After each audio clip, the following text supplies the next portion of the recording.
എല്ലാ വിദ്യാർത്ഥികൾക്കും പുതിയൊരു വീഡിയോയിലേക്ക് സ്വാഗതം. ഈ വർഷത്തെ +2 higher secondary, vocational higher secondary, regular വിഭാഗം, കമ്പാർട്ട്മെൻറ്റൽ വിഭാഗം എന്നിങ്ങനെ വിവിധ വിഭാഗങ്ങളിലായിട്ട് പരീക്ഷ എഴുതിയ വിദ്യാർത്ഥികളെ ജയിക്കാത്ത വിദ്യാർത്ഥികൾക്ക് സേ പരീക്ഷ എഴുതാനും റെഗുലർ വിഭാഗത്തിൽ ജയിച്ചിട്ടുള്ള വിദ്യാർത്ഥികൾക്ക് ഇംപ്രൂവ്മെൻറ്റ് പരീക്ഷ എഴുതാനുമുള്ള അപേക്ഷകൾ ഇന്ന് മുതൽ, അതായത് മെയ് 23-ാം തീയതി മുതൽ മെയ് 27-ാം തീയതി വരെ അപേക്ഷ സമർപ്പിക്കാവുന്നതാണ്. വിദ്യാർത്ഥികൾ +2 പരീക്ഷ, അതായത് 2025 മാർച്ചിലെ +2 പരീക്ഷ അല്ലെങ്കിൽ +1 +2 കമ്പാർട്ട്മെൻറ്റൽ വിഭാഗം പരീക്ഷകൾ രജിസ്ട്രേഷൻ ചെയ്ത വിദ്യാർത്ഥികൾക്കാണ് ഈ ഒരു പരീക്ഷയ്ക്ക് രജിസ്ട്രേഷൻ ചെയ്യാനായിട്ട് സാധിക്കുക. അപ്പോൾ വിദ്യാർത്ഥികൾക്ക് അപേക്ഷാ ഫീസ് വരുന്നത് ഒരു സബ്ജക്റ്റിന് 150 രൂപയാണ്. ആ സേ പരീക്ഷയ്ക്കുള്ള ഫീസ് എന്ന് പറയുന്നത് ഒരു സബ്ജക്റ്റിന് 150 രൂപയാണ് പെർ സബ്ജക്റ്റ് ഫീസ് വരിക. അതുപോലെ തന്നെ നിങ്ങൾ ഇതുവരെ പ്രാക്ടിക്കൽ പരീക്ഷ, ഏതെങ്കിലും സബ്ജക്റ്റിൻ്റെ പ്രാക്ടിക്കൽ പരീക്ഷ എഴുതിയിട്ടില്ല എങ്കിൽ അങ്ങനെയുള്ള വിദ്യാർത്ഥികൾ പ്രാക്ടിക്കൽ പരീക്ഷ കൂടി അറ്റൻഡ് ചെയ്യേണ്ടതായിട്ട് വരും. അപ്പോൾ അങ്ങനെയുള്ള വിദ്യാർത്ഥികൾക്ക് 175 രൂപ പെർ സബ്ജക്റ്റാണ്. അതായത് ഈ ഒരു പൈസ എന്ന് പറയുമ്പോൾ ഏത് വിഷയത്തിൻ്റെതാണോ പ്രാക്ടിക്കൽ എഴുതാത്തത്, എത്ര വിഷയത്തിൻ്റെതാണോ പ്രാക്ടിക്കൽ എഴുതാത്തത് അതിനൊക്കെ 175 രൂപ പെർ സബ്ജക്റ്റ് ഫീസ് വരുന്നതായിരിക്കും. അതുപോലെ തന്നെ 40 രൂപ സർട്ടിഫിക്കറ്റ് ഫീസുമാണ് വരിക. അതുപോലെ തന്നെ ഒരു വിദ്യാർത്ഥിക്ക് 6 വിഷയം വരെ സേ പരീക്ഷ എഴുതാവുന്നതാണ്. അതായത് നിങ്ങൾക്ക് ജയിക്കാൻ സാധിക്കാതെ, അതായത് TE മാർക്ക് 36 48 കിട്ടാതെ ഏതൊരു സബ്ജക്റ്റ് വേണമെങ്കിലും നിങ്ങൾക്ക് ഈ ഒരു സേ പരീക്ഷ എഴുതാം. അതായത് മാക്സിമം 6 സബ്ജക്റ്റ് നിങ്ങൾക്ക് പരീക്ഷ എഴുതാവുന്നതാണ്.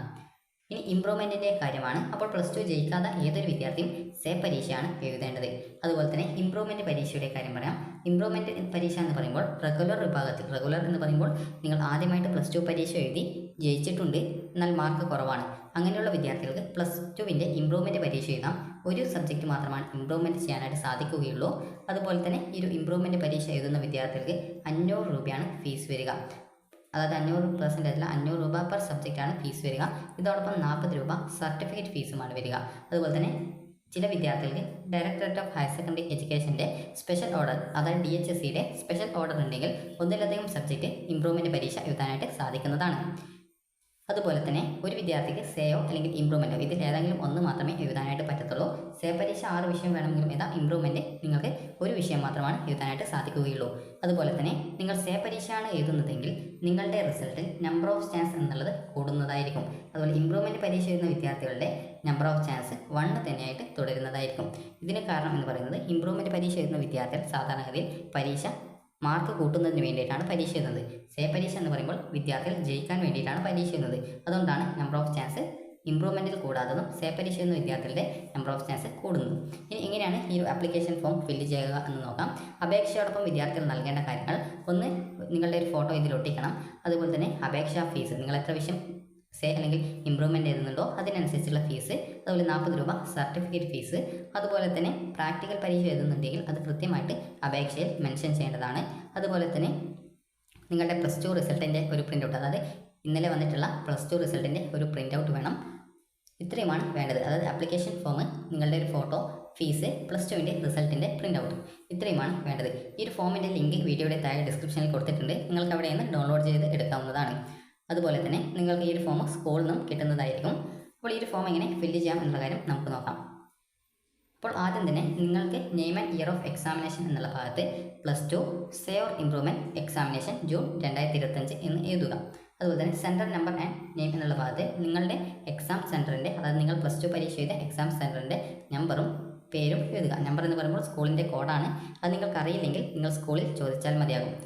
അതുപോലെ തന്നെ സ്ട്രീം ഓഫ് സ്റ്റഡി എന്നുള്ള ഭാഗത്ത് higher secondary, technical higher secondary, art higher secondary, vocational higher secondary എന്നിങ്ങനെയുണ്ട്. അതുപോലെ ഇക്വലൻസി ഉണ്ട്. അപ്പോൾ നിങ്ങൾ ഹയർ സെക്കൻഡറി ആണെങ്കിൽ ഹയർ സെക്കൻഡറി, വൊക്കേഷണൽ ആണെങ്കിൽ വൊക്കേഷണൽ, ടെക്നിക്കൽ ആണെങ്കിൽ ടെക്നിക്കൽ, ആർട്ട് ഹയർ സെക്കൻഡറി ആണെങ്കിൽ അത്, ഇക്വലൻസി ആണെങ്കിൽ ഇക്വലൻസി. അപ്പോൾ നിങ്ങൾ ഏതാണ് അതനുസരിച്ച് ടിക്ക് ചെയ്ത് കൊടുക്കുക.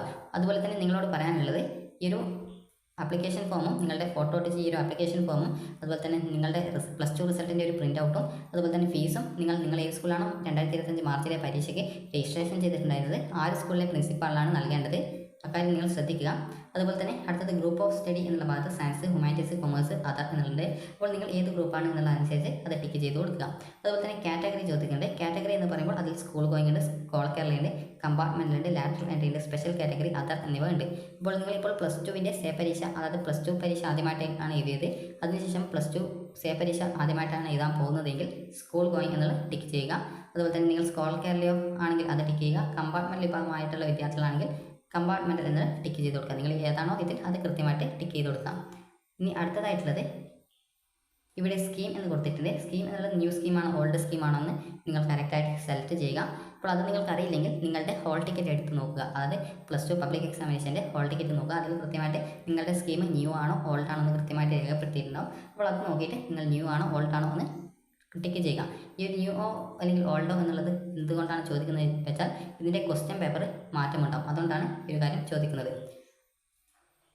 അതുകൊണ്ട് തന്നെ പരീക്ഷയിൽ നിങ്ങൾക്ക് വ്യത്യസ്ത ക്വസ്റ്റ്യൻ ലഭിക്കാതിരിക്കാനായിട്ട് കൃത്യമായിട്ട് നിങ്ങൾ ന്യൂ സ്കീമാണോ അല്ലെങ്കിൽ ഓൾഡ് സ്കീമാണോ എന്ന് ടിക്ക് ചെയ്യുക. നിങ്ങൾ ഈ വർഷം +2 അല്ലെങ്കിൽ കഴിഞ്ഞ വർഷം +2 കഴിഞ്ഞവർ ആണെങ്കിൽ ന്യൂ സ്കീമായിരിക്കും. അപ്പോൾ കൃത്യമായിട്ട് ഏത് സ്കീമാണ് എന്നുള്ളതനുസരിച്ച് കൃത്യമായിട്ട് ടിക്ക് ചെയ്ത് കൊടുക്കുക. അതുപോലെ തന്നെ മുൻ വർഷങ്ങളിൽ മാത്തമാറ്റിക്സ് 80 മാർക്കിലൊക്കെ ഉണ്ടായിരുന്നു. അപ്പോൾ അവരാണെങ്കിൽ ഓൾഡ് സ്കീമായിരിക്കും. അത് കൃത്യമായിട്ട് നിങ്ങൾ ടിക്ക് ചെയ്യുക. നിങ്ങളുടെ +2 പരീക്ഷയുടെ ഹോൾ ടിക്കറ്റിൽ ഇത് കൃത്യമായിട്ട് രേഖപ്പെടുത്തിയിട്ടുണ്ടാവും. അടുത്തത് നെയിം ഓഫ് കാൻഡിഡേറ്റ് എന്നുള്ള ഭാഗത്ത് നിങ്ങളുടെ പേര് എഴുതുക. അതുപോലെ തന്നെ ഡേറ്റ് ഓഫ് ബർത്ത് എന്നുള്ള ഭാഗത്ത് നിങ്ങളുടെ ജനനത്തീയതി എഴുതുക. ജെൻഡർ എന്നുള്ള ഭാഗത്ത് മെയിൽ, ഫീമെയിൽ, ട്രാൻസ്ജെൻഡർ ഇതിലേതാണോ അത് ടിക്ക് ചെയ്ത് കൊടുക്കുക.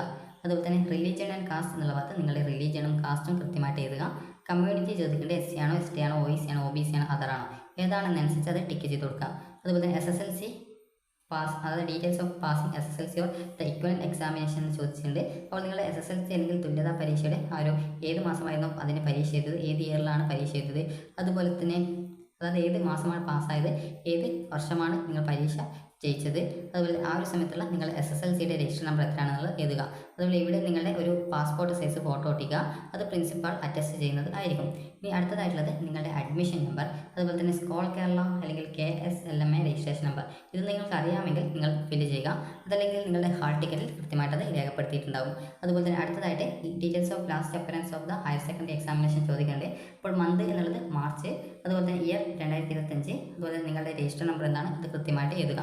ഇനി അടുത്തതാണ് subject appearing specify the subject. നിങ്ങൾ ഏതൊക്കെ പരീക്ഷയാണ് +2വിൻ്റെ സേവ് ഇംപ്രൂവ്മെൻറ്റ് പരീക്ഷ എഴുതുന്നത്. നിങ്ങൾ ഇംപ്രൂവ്മെൻ്റ് ആണെങ്കിൽ ഏതെങ്കിലും ഒരു വിഷയമാണ് എഴുതാൻ പറ്റൂ എന്ന് പറഞ്ഞു. നിങ്ങൾ സ്പെഷ്യൽ കേസായിട്ട് അതായത് എന്തെങ്കിലും ഓർഡർ ഉണ്ടെങ്കിൽ മാത്രമേ ഒന്നിലധികം സബ്ജക്റ്റ് എഴുതാൻ പറ്റൂ എന്ന് പറഞ്ഞു. അപ്പോൾ നിങ്ങൾ അതിനനുസരിച്ച് കൃത്യമായിട്ട് ഏത് സബ്ജക്റ്റാണ് എഴുതുന്നത് അത് കൃത്യമായിട്ട് ഇതിൽ ഫില്ല് ചെയ്യുക. സേ പരീക്ഷ എന്ന വിദ്യാർത്ഥികൾക്ക് 6 വിഷയം വരെ സേ പരീക്ഷ എഴുതാൻ സാധിക്കുന്നതായിരിക്കും. അതുപോലെ ഇതിൽ പാർട്ട് 1 എന്ന് പറയുന്നത് ഇംഗ്ലീഷാണ്, പാർട്ട് 2 എന്ന് പറയുന്നത് സെക്കൻഡ് ലാംഗ്വേജ് ആണ്. സെക്കൻഡ് ലാംഗ്വേജ് എന്ന് പറയുമ്പോൾ അത് മലയാളം, ഹിന്ദി ഇതുപോലുള്ള സബ്ജക്റ്റാണ് സെക്കൻഡ് ലാംഗ്വേജ്. അതുപോലെ തന്നെ പാർട്ട് 3 എന്ന് പറയുന്നത് ബാക്കിയുള്ള സബ്ജക്റ്റുകളാണ് വരിക. നിങ്ങൾ ഇംഗ്ലീഷും അതുപോലെ ഇംഗ്ലീഷ് എന്നുണ്ടെങ്കിൽ പാർട്ട് 1 എഴുതുക. അതുപോലെ തന്നെ മലയാളം അല്ലെങ്കിൽ ഹിന്ദി ഇതുപോലുള്ള സെക്കൻഡ് ലാംഗ്വേജ് ഉണ്ടെങ്കിൽ പാർട്ട് 2 എഴുതുക. ബാക്കിയുള്ള സബ്ജക്റ്റുകൾ പാർട്ട് 3 എഴുതുക. അപ്പോൾ ഞാനിപ്പോൾ ഫിസിക്സിൻ്റെ പരീക്ഷ എഴുതുന്നുണ്ട്, കെമിസ്ട്രിയുടെ എഴുതുന്നുണ്ട്, അതുപോലെ തന്നെ മാത്തമാറ്റിക്സ് എഴുതുന്നുണ്ട്. ഇതിൽ കെമിസ്ട്രിയുടെ പ്രാക്ടിക്കൽ കൂടി ഞാൻ എഴുതുന്നുണ്ട് എന്ന് വിചാരിക്കാം. അപ്പോൾ അങ്ങനെയെങ്കിൽ ഞാനിവിടെ കൊടുക്കുന്ന സമയത്ത് ഈ ഒരു സബ്ജക്റ്റൊക്കെ പാർട്ട് 3യിലാണ് വരിക. അപ്പോൾ അതുകൊണ്ട് തന്നെ ഇവിടെ ഫിസിക്സ്, അതുപോലെ തന്നെ ബയോളജി, സയൻസ് അല്ല ബയോളജി, അതുപോലെ തന്നെ കെമിസ്ട്രി കൊടുക്കുന്ന സമയത്ത് ഇവിടെ തിയറി ആൻഡ് പ്രാക്ടിക്കൽ എന്നുള്ളത് കൃത്യമായിട്ട് എഴുതുക. തിയറി ആൻഡ് പ്രാക്ടിക്കൽ എന്ന് എഴുതുക. അപ്പോൾ ഈ ഒരു രീതിയിൽ കൃത്യമായിട്ട് നിങ്ങൾ പ്രാക്ടിക്കൽ കൂടി എഴുതുന്നുണ്ടെങ്കിൽ അത് കൃത്യമായിട്ട് എഴുതേണ്ടതാണ്. ഇനി അടുത്തതായിട്ട് ഇവിടെ ജസ്റ്റ് മലയാളം, തമിഴ്, കന്നഡ എന്ന് പറഞ്ഞുകൊണ്ട് കാണാം. അതായത് നിങ്ങൾക്ക് പരീക്ഷ ഒന്നുകിൽ മലയാളത്തിൽ തിയറി പാർട്ട് മലയാളത്തിൽ എഴുതാം, അല്ലെങ്കിൽ തമിഴിൽ എഴുതാം, കന്നഡയിൽ എഴുതാം. പോയിന്റ്സ് ഉണ്ടെങ്കിൽ മാർക്ക് കിട്ടും. അപ്പോൾ നിങ്ങൾ ഏത് ഭാഷയിലാണോ എഴുതുന്നത് അതിനനുസരിച്ച് അത് ടിക്ക് ചെയ്ത് കൊടുക്കുക. തമിഴാണെങ്കിൽ തമിഴ് ടിക്ക് ചെയ്ത് കൊടുക്കാം, കന്നഡയാണെങ്കിൽ കന്നഡ ടിക്ക് ചെയ്ത് കൊടുക്കാവുന്നതാണ്. അപ്പോൾ നിങ്ങൾക്ക് ആ ഒരു ഭാഷയിൽ ഈ ഒരു പരീക്ഷ എഴുതാനായിട്ട് സാധിക്കുന്നതായിരിക്കും. ഇനി അടുത്തതായിട്ട് ഡീറ്റെയിൽസ് ഓഫ് പ്രീവിയസ് അപ്പിയറൻസ് എന്ന് ചോദിക്കേണ്ടത്. അതായത് നിങ്ങൾക്ക് +2 പരീക്ഷയിൽ നിങ്ങളിപ്പോൾ സേ പരീക്ഷ എഴുതാൻ ഉദ്ദേശിക്കുന്ന സബ്ജക്റ്റുകൾക്ക് എത്ര മാർക്ക് കിട്ടിയെന്നാണ് ചോദിക്കുന്നത്. അപ്പോൾ നിങ്ങൾ പാർട്ട് 1 ആയിട്ടുള്ള ഇംഗ്ലീഷ് എഴുതുന്നുണ്ടെങ്കിൽ ഇവിടെ അതിൻ്റെ ഡീറ്റെയിൽസ് +2വിൻ്റെ റിസൾട്ടിൻ്റെ ഡീറ്റെയിൽസ് കൊടുക്കുക. അതുപോലെ തന്നെ ഇവിടെ പാർട്ട് 2 എന്നുള്ളത് സെക്കൻഡ് ലാംഗ്വേജ് ആണ്, അത് എഴുതുന്നുണ്ടെങ്കിൽ അതിൻ്റെ ഡീറ്റെയിൽസ് കൊടുക്കുക. ഞാനിപ്പോൾ കെമിസ്ട്രി, ഫിസിക്സ്, മാത്സ് എന്നുള്ളതുകൊണ്ട് ഇവിടെ ഫിസിക്സ്, അതുപോലെ തന്നെ അതായത് കെമിസ്ട്രി, ബയോളജി, മാത്സ്, ബയോളജി ഈ ഒരു ഫിസിക്സ് ആയതുകൊണ്ട് ഫിസിക്സ്, അതുപോലെ തന്നെ ബയോളജി, അതുപോലെ തന്നെ കെമിസ്ട്രി, അതുപോലെ തന്നെ ആ ഒരു പരീക്ഷ അതായത് +2വിൻ്റെ ആ ഒരു രജിസ്റ്റർ നമ്പർ എന്താണ് അത് കൃത്യമായിട്ട് എഴുതുന്നു.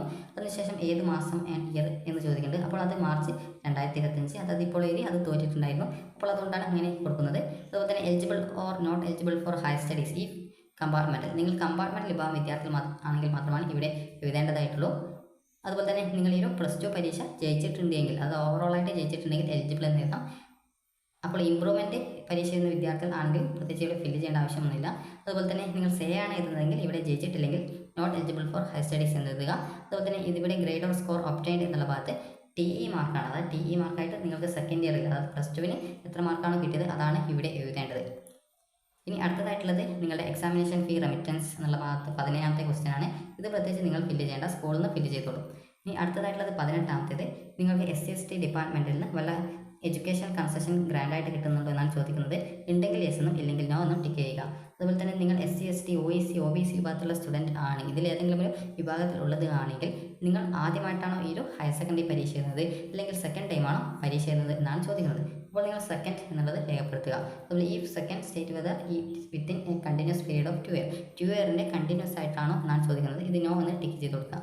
അതുപോലെ തന്നെ അടുത്തതായിട്ട് ഇവിടെ നിങ്ങളുടെ പേരും ഒപ്പം, അതായത് നിങ്ങളുടെ സിഗ്നേച്ചറും പേരും, അതുപോലെ തന്നെ ഇവിടെ നിങ്ങളുടെ പാരൻറ്റിൻ്റെ പേരും സിഗ്നേച്ചറുമാണ് ഇടേണ്ടത്. അപ്പോൾ ഇത്രയും മാത്രമാണുള്ളത്. അപ്പോൾ ഈ ഒരു ഫോമിൻ്റെ കൂടെ നിങ്ങളുടെ +2വിൻ്റെ പരീക്ഷയുടെ റിസൾട്ട്, അതായത് ഇന്നലെ വന്നിട്ടുള്ള +2വിൻ്റെ എക്സാമിനേഷൻ്റെ റിസൾട്ടിൻ്റെ പ്രിൻ്റ് ഔട്ടാണ് വേണ്ടത്. അതുകൂടാതെ തന്നെ നിങ്ങളുടെ ഒരു ഫോട്ടോ ഇതിലൊട്ടിക്കണം. അതുപോലെ തന്നെ ഈ ഒരു ഫോം വേണം. അതുപോലെ തന്നെ ഈ ഒരു അപേക്ഷാ ഫീസും കൂടി വേണം. അപ്പോൾ ഇത്രയും മാത്രമാണ് ഇത് അപേക്ഷ നൽകാനായിട്ട് ആവശ്യമുള്ളത്.